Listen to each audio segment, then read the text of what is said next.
Selamat pagi, selamat hari Sabtu. Apa kabar? Ada yang bilang tidak baik, tapi yang paling benar tadi Tuhan baik ya. Jadi keadaan tidak baik, Tuhan tetap baik. Amin saudara. Dan shalom buat Bapak Ibu Saudara yang ada di streaming. Selamat menikmati ibadah hari ini. Dan beberapa teman kita ada di Bali untuk mengikuti City to City. Mereka mengikuti pelatihan dan kita berharap mereka pulang nanti membawa bekal yang lebih lagi supaya kita semakin bisa belajar tentang bagaimana Injil diterapkan dalam gereja, bagaimana bisa membangun gereja yang berpusat kepada Injil. Dan kalau lagi pada streaming, selamat hari Sabtu, selamat streaming.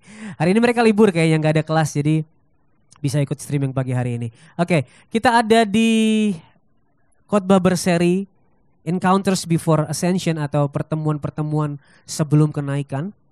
Kita masuk di seri yang kedua. Kita ada 3 seri. Kita akan bahas ini selama 3 minggu. Minggu lalu minggu yang pertama, ini minggu yang kedua, dan nanti di minggu keempatnya kita akan memperingati kenaikan Tuhan Yesus. Dan kami semua berharap dengan khotbah berseri ini kita bisa memahami bahwa Tuhan adalah pribadi yang berkenan menemui kita dalam keadaan yang tidak baik, dalam keadaan kita yang lemah dan tidak berdaya. Di tengah kesempurnaan kita, Dia mau menghampiri setiap kita, ya. Dan juga kita bisa mengerti bahwa itulah esensi dari Injil, bahwa Tuhan yang maha kuasa, Tuhan yang tidak terbatas menghampiri manusia yang tidak berdaya untuk memulihkan mereka, memulihkan kita, ya. Minggu lalu ada yang ingat kemarin minggu lalu belajar apa? Firman Tuhannya? Emmaus. Kayaknya yang datang cuma Kak Glenn minggu lalu ya. Ya, perjalanan ke Emmaus ya. Itu kita belajar bahwa kita sering berada di posisi yang seakan-akan kita tidak memiliki arti hidup. Karena Emmaus itu kota yang tidak ada artinya. Jadi mereka berjalan, kedua murid itu berjalan ke kota yang tidak ada artinya. Karena apa? Karena mereka mengharapkan sesuatu yang sebenarnya menurut pikiran mereka. Mereka mengharapkan Yesus menolong mereka sebagai Mesias di dalam militer dan politik, ya. Sehingga ketika Yesus mati mereka kecewa, mereka berjalan ke tempat yang tidak ada artinya, gitu ya. Dan kita mengerti bahwa sekarang jawaban bagi kita yang mungkin merasa kehilangan arti hidup, jawabannya bukan untuk mencari arti hidup di tempat yang lain. Mungkin kita kehilangan arti hidup di keluarga, kita carinya di gereja. Bukan seperti itu saudara. Jawaban dari kita yang mungkin kehilangan arti hidup adalah dengan Injil. Makanya dikatakan, bukankah hati kita berkobar-kobar ketika Yesus berbicara dengan kita di tengah jalan dan ketika Ia menerangkan kitab suci kepada kita. Karena Injil memberikan kita kebenaran bahwa harapan kita yang utama, arti hidup kita, pencarian arti hidup kita, jawabannya ada dalam Yesus Kristus dan apa yang sudah Dia perbuat bagi setiap kita, ya. Dan hari ini kita akan masuk ke minggu yang kedua. Saya kasih judul Unbelief atau ketidakpercayaan, saudara. Nah, sebelum kita mulai, kalau pagi tadi saya cerita nih ke Bapak Ibu Saudara, kalau pagi tadi sebelum saya masuk di parkiran ketemu Tom Cruise, Bapak Ibu Saudara percaya atau enggak? Pasti saudara bilang, no pic, hoax gitu kan. Gak ada foto, hoax. Ya memang hoax karena di parkiran saya ketemunya Koroni tadi. Karena nggak ada fotonya, nggak ada buktinya, jadi seringkali kalau saya cerita seperti itu, Bapak Ibu Saudara nggak percaya. Nah, kita adalah pribadi yang membutuhkan bukti untuk percaya pada suatu hal. Kita nggak mungkin bisa gampang percaya kalau nggak ada buktinya. Itu natur kita, itu manusia ya. Kita punya trust issue. Apalagi yang sering dibohongin sama pacarnya, punya trust issue. Dan inilah yang Thomas alami di dalam bagian Alkitab yang akan kita bahas setelah ini. Trust issue. Dia gak percaya, dia tidak bisa percaya, dia berkata no pic, hoax. Nah, siapa sih Thomas sebelum kita masuk ke perikop? Ya, siapa sih Thomas? Thomas adalah salah satu dari 12 murid Yesus yang terkenal karena keraguannya. Dia terkenal karena keraguannya, saudara. Namun kepercayaannya juga yang kuat. Ia dikenal juga dengan Thomas yang disebut juga Didimus. Didimus ini bukan marga ya. Bukan Thomas Didimus gitu, bukan ya. Didimus ini artinya si kembar. Jadi Thomas yang disebut juga Didimus adalah Thomas si kembar. Dan itu nggak ditulis di Alkitab. Maksudnya kembar apa? Apakah kembar dia punya kembaran atau ada yang mirip sama dia di kalangan murid-murid atau mukanya pasaran? Jadi banyak yang mirip sama dia, nggak ada ditulis. Tapi disebut Thomas si kembar. Jadi setelah ini Bapak Ibu Saudara kalau kita ditanyain Didimus itu apa? Artinya si kembar. Thomas si kembar. Tapi Thomas juga sering saudara dipakai dalam bahasa Jawa. Piye Thomas? Ya kan? Kelempora. Ya Thomas gitu ya. Karena kayaknya ada darah Jawanya dia ya. Nah Thomas ini berpartisipasi dalam misi penginjilan di dunia yang diperintahkan oleh Yesus Kristus kepada para muridnya. Sebenarnya nggak ada banyak catatan khusus tentang penginjilan Thomas, tapi menurut tradisi dia menginjil di daerah India. Jadi kalau India kenal dengan Yesus Kristus, kenal dengan kekristenan, agama Kristen masuk di India, salah satu tokoh yang menyebarkannya adalah Thomas. Nggak banyak ditulis, sumber-sumbernya nggak banyak, tapi tradisi juga menyatakan bahwa ia menjadi seorang martir di India. Dia dibunuh, dia mati dengan tombak, saudara. Dia memberikan nyawanya di dalam pengabaran Injil. Nah saudara, menurut saya dan menurut Alkitab, titik terpenting di dalam hidup Thomas yang membuat dia bisa memberikan hidupnya bagi Tuhan, bahkan mati martir untuk penyebaran Injil adalah peristiwa yang akan kita baca sebentar lagi. Yohanes 20 ayat 24 sampai 29. Kita baca ya. Saya baca yang putih, seperti biasa saudara bantu saya baca yang kuning ya. Yohanes 20 ayat 24 sampai 29. Tetapi Thomas, seorang dari ke-12 murid itu yang disebut Didimus, tidak ada bersama-sama dengan mereka ketika Yesus datang ke situ.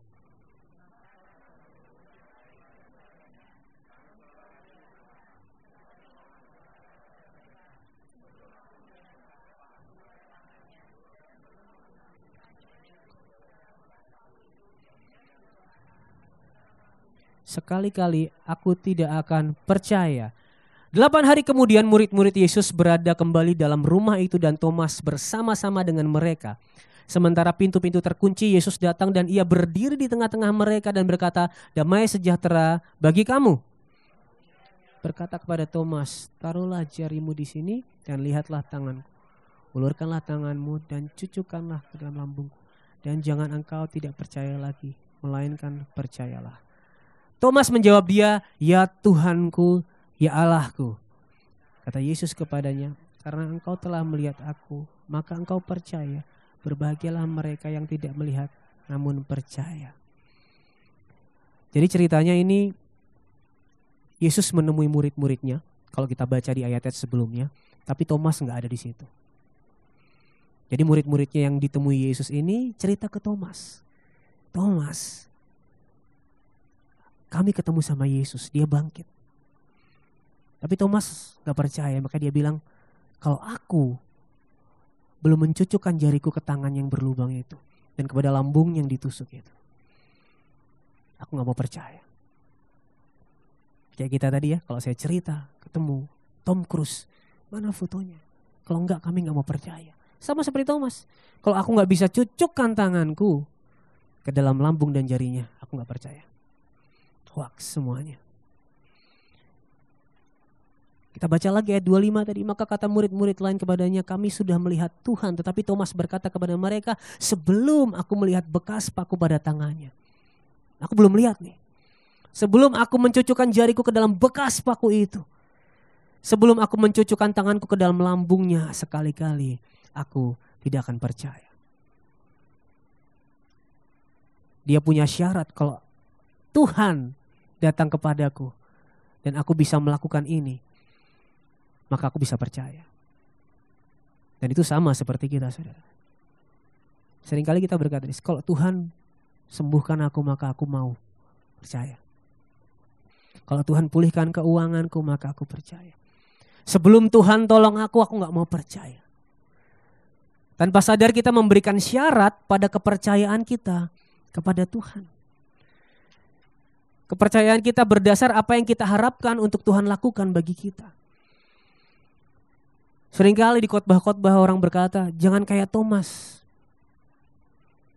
Namun kita sering seperti Thomas. Memberikan syarat pada kepercayaan kita kepada Tuhan. Ups.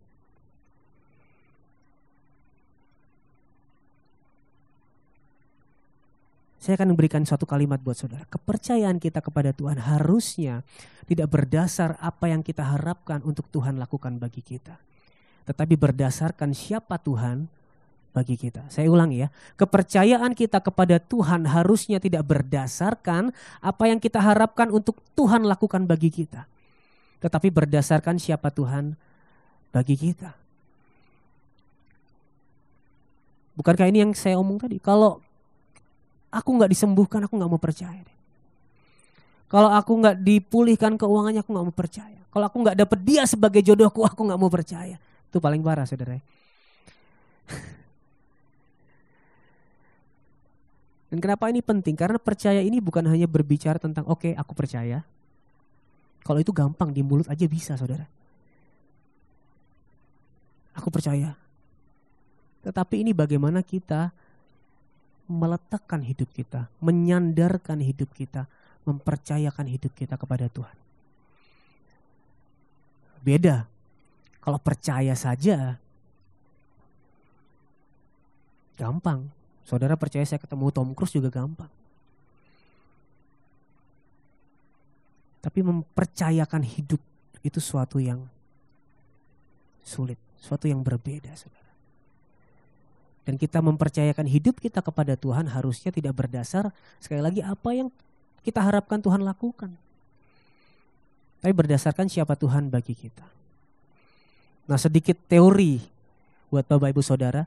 Di dalam teologi kekristenan ada 3 sifat dan tahapan iman. Ya, yang pertama notitia. Saya nggak tulis supaya Bapak Ibu Saudara nggak makin pusing. Dengerin aja notitia. Ini adalah tahap pertama dari keyakinan Kristen. Notitia adalah pengetahuan atau pengertian akan kebenaran yang diajarkan di dalam iman Kristen. Ini melibatkan pemahaman akan doktrin dasar iman Kristen. Seperti keberadaan Tuhan, dosa, penebusan, dan keselamatan. Jadi notitia itu sebuah pengetahuan. Kita mengerti siapa Tuhan. Kita mengerti apa itu dosa. Kita mengerti bahwa kita ditebus dari dosa kita oleh Tuhan. Keselamatan kita diberikan oleh Tuhan. Kita mengerti semuanya. Dan saya tahu orang Kristen semuanya punya yang namanya notitia ini. Ngerti. Tahap pertama. Namun ada tahap kedua yaitu asensus. Ini adalah setuju atau percaya bahwa kebenaran-kebenaran yang diajarkan dalam iman Kristen benar. Ya gak cuma ngerti tapi setuju. Aku sepakat nih. Bahwa kita selamat karena kasih karunia oleh iman, bukan karena perbuatan. Aku setuju, aku percaya. Nah, ini asensus namanya. Dan ini melibatkan lebih dari sekedar pemahaman, pengertian intelektual. Ini adalah persetujuan hati akan kebenaran-kebenaran itu. Dan yang ketiga, yang lebih dalam lagi adalah fiducia. Ini adalah tahap yang paling dalam, ini keyakinan pribadi dan kepercayaan penuh dalam kebenaran-kebenaran yang telah dipahami. Yang pertama tadi kan notitia, kita paham. Yang kedua asensus, kita setuju. Yang ketiga kita yakin. Dan melibatkan kepercayaan yang mendalam dan komitmen pribadi terhadap kebenaran tersebut.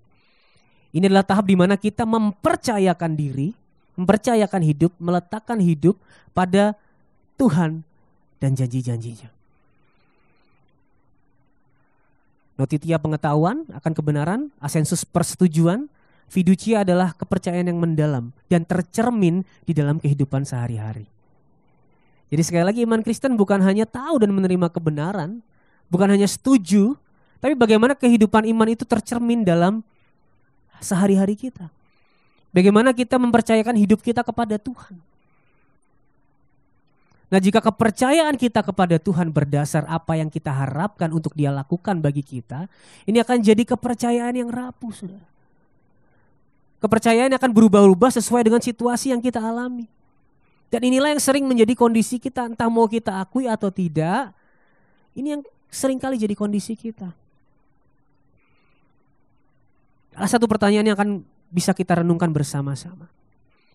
Jika kita bisa mempercayakan hidup kita kepada Tuhan kalau Dia memberikan apa yang kita mau, Kemana sebenarnya kita mempercayakan hidup kita? Mari jawab dalam hatimu. Sekali lagi, jika kita mempercayakan hidup kita kepada Tuhan, kalau Dia melakukan atau memberikan apa yang kita mau, kemana sebenarnya kita mempercayakan hidup kita?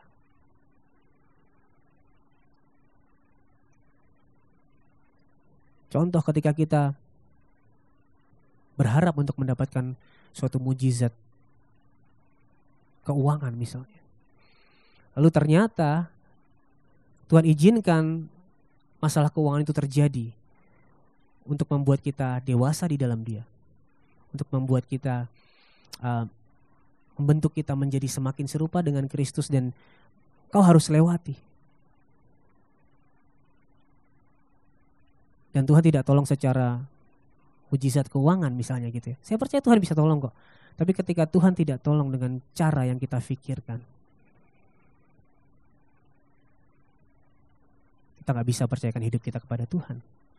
Sebenarnya kemana kita mempercayakan hidup kita? Ya kepada mujizat keuangannya itu.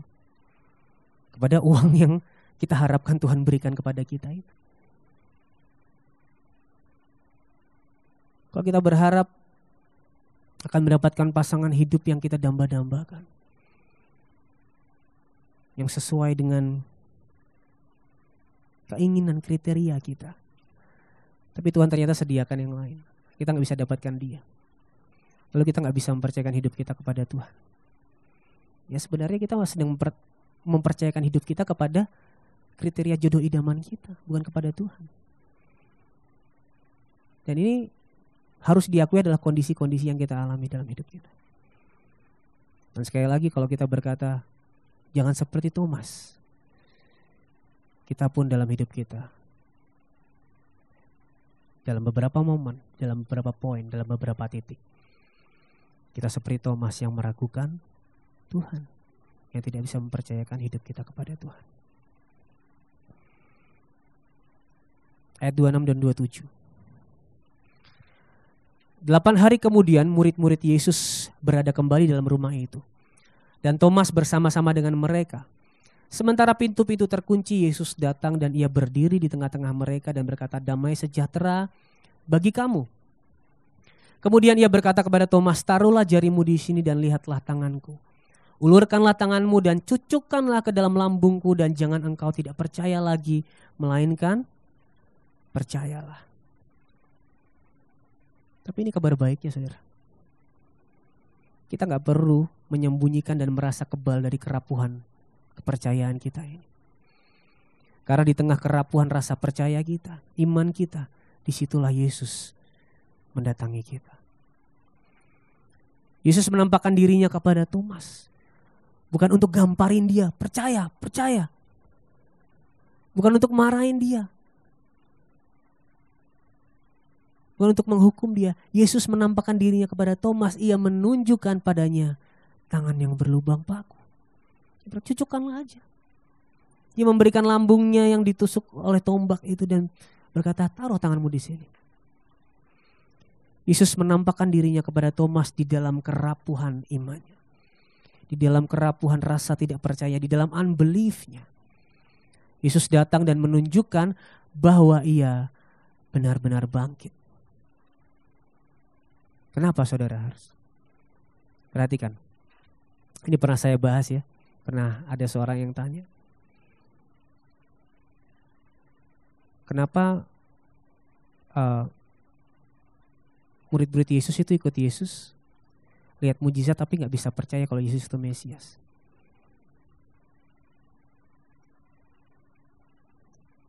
Sama seperti Thomas ini, walaupun ia selama mengiring Yesus sebagai muridnya, melihat banyak sekali mujizat. Yesus menyembuhkan orang sakit, orang buta, orang lumpuh, orang tuli. Yesus membangkitkan orang mati. Dan apakah saudara tahu? Mujizat ini adalah penggenapan nubuat dan menunjukkan bahwa Yesus adalah Mesias. Tapi walaupun dia melihat mujizat demi mujizat, dia gak kenal siapa Yesus. Yesus menunjukkan tangan dan kakinya yang berlubang paku untuk menyatakan bukan hanya kematiannya, sekaligus kebangkitannya kepada Thomas. Untuk sekali lagi menyatakan bahwa engkau melihat banyak mujizat yang menandakan bahwa aku Mesias, tapi engkau gak kenal aku. Sekali lagi aku tunjukkan bahwa aku adalah Mesias. Ia menunjukkan bahwa Yesus mati dan bangkit. Untuk menunjukkan sekali lagi bahwa aku ini Mesias. Sebab dalam Kisah Para Rasul 13 ayat 34 dan 35. Allah telah membangkitkan dia, Yesus, dari antara orang mati. Dan ia tidak akan diserahkan kembali kepada kebinasaan. Hal itu dinyatakan oleh Tuhan dalam firman ini, aku akan menggenapi kepadamu janji-janji yang kudus yang dapat dipercaya yang telah kuberikan kepada Daud. Sebab itu ia mengatakan dalam Mazmur yang lain, engkau tidak akan membiarkan orang kudusmu melihat kebinasaan. Kebangkitan Yesus atas maut, kemenangannya atas maut membuktikan bahwa ialah Sang Mesias. Makanya sekali lagi Yesus datang kepada Thomas dan berkata, aku bukan hanya mati, aku bangkit. Engkau selama ini melihat banyak sekali mujizat yang menunjukkan bahwa aku Mesias, tapi engkau gak kenal aku. Tapi hari ini sekali lagi aku menunjukkan tanda bahwa aku adalah Sang Mesias. Dan setelah itu di ayat 28 Thomas menjawab dia, ya Tuhanku dan Allahku. Hari itu Thomas menyadari siapa Yesus, Sang Mesias, yang bukan hanya membebaskan mereka seperti apa yang mereka bayangkan melalui politik dan militer. Tapi Yesus menunjukkan bahwa dia Mesias yang mengalahkan maut. Makanya dia tunjukkan bahwa dia bangkit. Pada akhirnya Thomas tersungkur, ia menyembah berkata, Tuhanku dan Allahku. Ia mengakui bahwa Yesus adalah Tuhannya. Kalau saudara tahu, ini Tuhannya maksudnya adalah my Lord, my Master. Thomas mengakui bahwa aku ini milikmu. Engkaulah Tuhanku. You're my Master. Dan engkau pemilik hidupku. Dan bukan hanya ia mengakui bahwa Tuhan Yesus adalah pemilik hidupnya, Masternya, Lordnya, Tuannya, namun juga Allah yang sejati. Dia berkata, ya Tuhanku dan Allahku. Ia mengakui bahwa Yesuslah pemilik yang memegang hidupnya.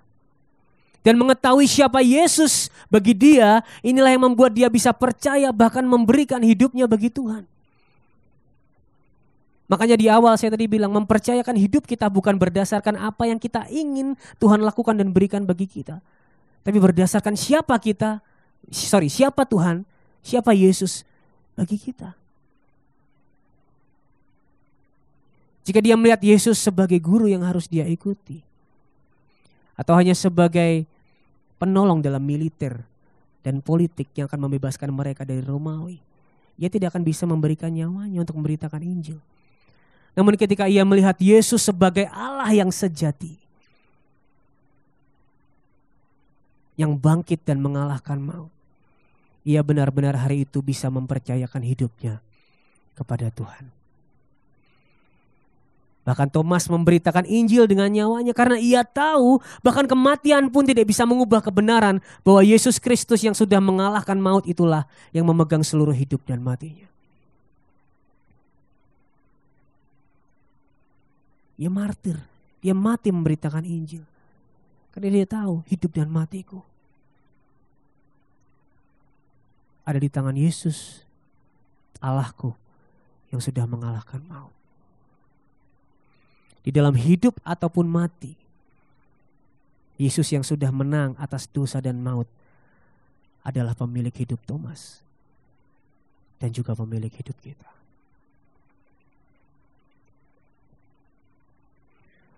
Mengenal bahwa Yesus Kristus adalah Tuhan yang bukan hanya mati, tetapi bangkit bagi kita, akan membuat kita bisa mempercayakan hidup kita sepenuhnya kepada Dia di dalam situasi apapun.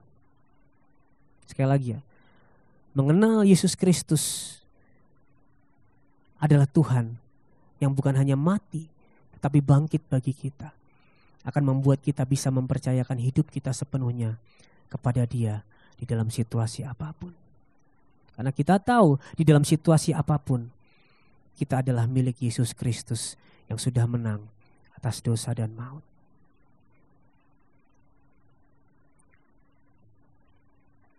dalam keadaan apapun, dalam situasi apapun.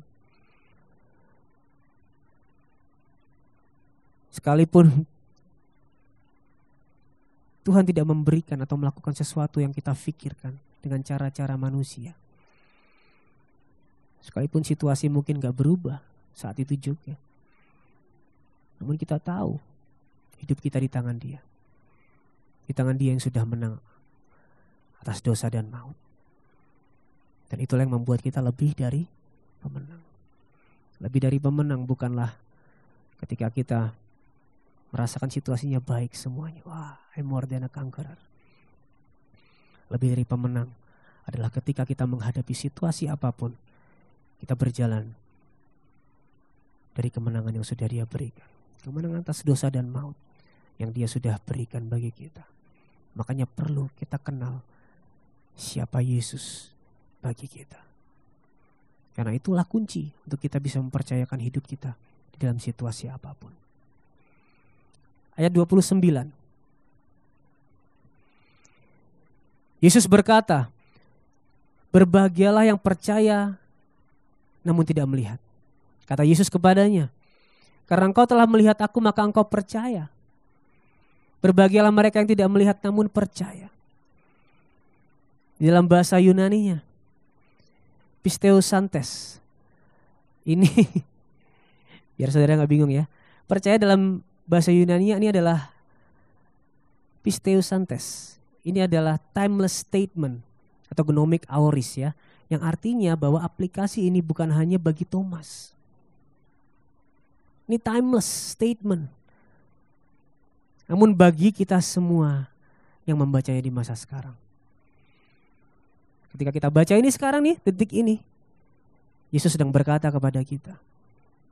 Berbahagialah mereka yang tidak melihat namun percaya. Nah mungkin kita gak melihat Yesus secara langsung. Kematiannya kita gak ngelihat. Kebangkitannya kita gak ngelihat di depan mata kita. Namun ketika kita mengenal siapa Dia bagi kita, maka kita bisa mempercayakan hidup kita sepenuhnya ke dalam tangannya. Di dalam situasi apapun. Nah, pertanyaannya pakai 1 menit ini untuk merenungkan. Siapa Yesus bagi kita? Kita renungkan sama-sama siapa Yesus bagi kita.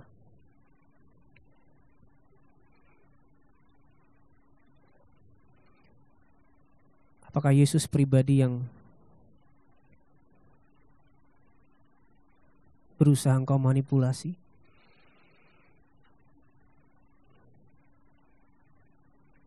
Aku mempercayakan hidup kalau engkau lakukan ini buat aku. Aku mau pelayanan kalau engkau berikan ini buat aku. Atau sebaliknya aku mau pelayanan supaya engkau berikan ini buat aku. Siapa Yesus bagi kita? Apakah engkau seperti Thomas bisa bilang, ya Tuhanku dan Allahku. Saya akan tutup dengan 2 ayat terakhir di pasal ini. Ayat 30 dan 31.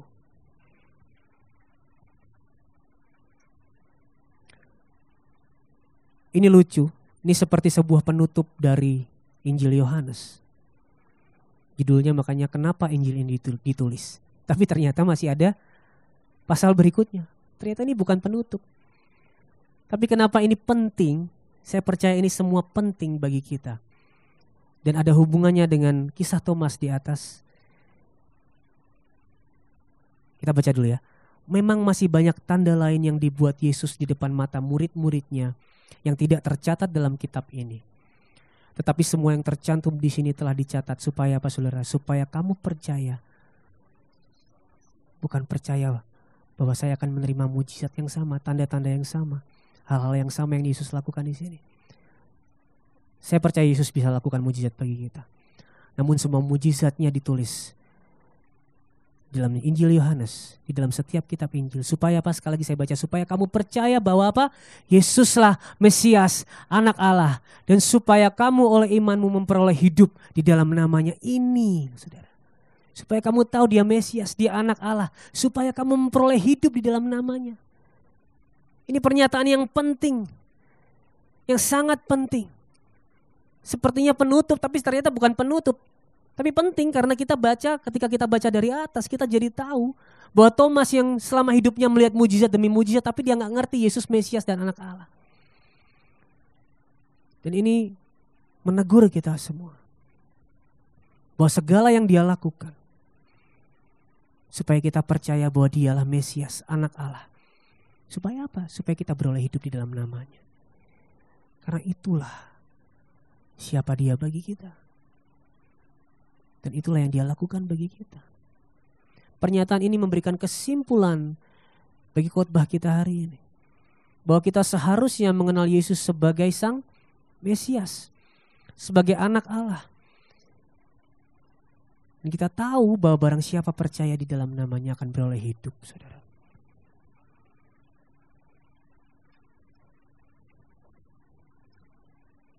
Lebih dari seorang pembuat mujizat, harusnya kita mengenal Yesus sebagai Mesias, Anak Allah, dan pemberi hidup kekal bagi kita yang percaya kepadanya.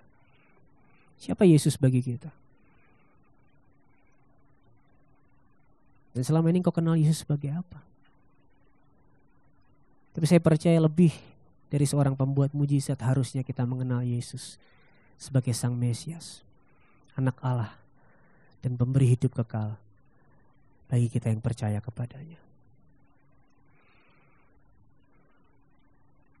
Mengenal Yesus sebagai Sang Mesias, Anak Allah, dan pemberi hidup kekal lewat hidup, kematian, dan kebangkitannya. Ini yang akan memampukan kita untuk mempercayakan hidup dan memberikan hidup kita bagi Dia. Bukan berdasarkan apa yang kita ingin Dia lakukan, Dia berikan bagi kita. Tapi berdasarkan siapa Dia bagi kita. Dan apa yang Dia sudah lakukan bagi kita. Bahwa Dia adalah Sang Mesias, Anak Allah, pemberi hidup kekal. Yang Dia berikan lewat apa? Hidup, kematian, dan kebangkitannya. Kalau saudara pegang ini di dalam situasi apapun, saya percaya saudara bisa mempercayakan hidup saudara di dalam tangannya.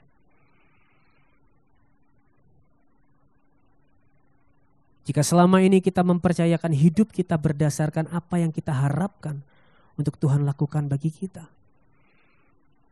kita punya iman yang rapuh.